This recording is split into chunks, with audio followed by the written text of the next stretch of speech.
Solo players are not as common in the Battlefield franchise as they are in the Call of Duty franchise, for example, because it's just a lot easier in the Call of Duty franchise to actually beast when you're by yourself, and it's definitely not as easy to beast as a solo player in Battlefield as it is in any other game almost. Well, not any other game, but most other games, right? So the thing is that many times your squad mates, they're just not good, right? They're just really newbie, or maybe your enemies are just really good or whatever. But nonetheless, man, I'm going to show you guys how to beast as a solo player because it is possible and sometimes it is necessary. So here are some things that you do need to know. Number one, the most important thing is to prioritize survival over kills and objectives, even if it means leaving the objective area and returning in a moment. Listen to that, alright? Even if it means leaving the objective area and returning in a moment, right? So if you need to get out of the objective area so you can actually survive, like get into some cover that is outside of the objective area so that you don't get shot, but then you actually start, strategize well,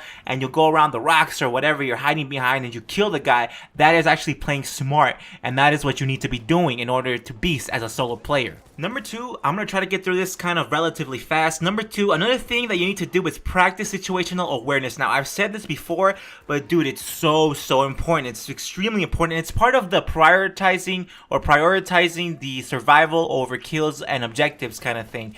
That's basically what it is. But basically here, what it falls down to when it comes to situational awareness, what it comes down to is just if you are actually looking at the mini map, are you spotting people? Are you using headsets? Like, that's a big one because you can hear enemy footsteps, and not only that, but you can also hear the enemy's language. So say you're in English speaking language, or English speaking nation, and you're up against the Nazis or the Germans, yeah, man, you can totally tell which one is going to be your team and which one is going to be not your team by the language, right? Who is going to be on your team, who is not. So say you don't hear somebody, you say you don't see somebody, but you can actually hear what they're saying, because you hear call-outs all the time. People, when they place things, when they spot objectives, when they spot people, when they do a whole bunch of things, they're always doing call-outs, and they do it in their language. So you want to make sure that you use that to your advantage. If you want to learn more about situational awareness, and I honestly suggest that you do this, go ahead and click the top eye on the right on your screen.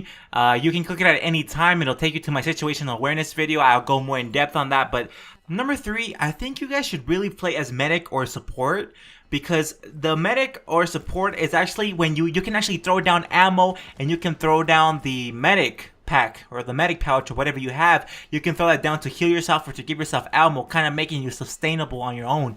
You can sustain yourself. And the thing is, if you had to pick one of those, which you kind of do, I recommend that you pick the medic, because you can actually tell when you're going to be low on ammo. You can tell, you can see it coming, and you can start asking for ammo. But whereas when you're doing the health, you can't really tell anymore. You can't really tell. You're not going to really tell when you'll be attacked and when you're going to be low on life. So I honestly do recommend the medic over the support, but you can pick either. Definitely pick one of those though. Now, number four, this is the last one. Learn how to get more kills, alright? Surviving is still king, don't get me wrong, but getting kills is right below that. You need to get kills to put pressure on the enemy team, and honestly, there's so much that goes into getting more kills that I had to make a separate video, which you can also click on the top right of the screen so that you can go to that. But basically, it comes down to situational awareness, and it comes down to just being able to aim and being able to actually improve your reaction time, all of which I have separate videos for on my channel, so that is why I recommend that you subscribe. So anyway guys, I hope you guys enjoyed. Don't forget to drop a like and subscribe for more daily Battlefield 1 tips like this, and I'll catch you guys in the next one.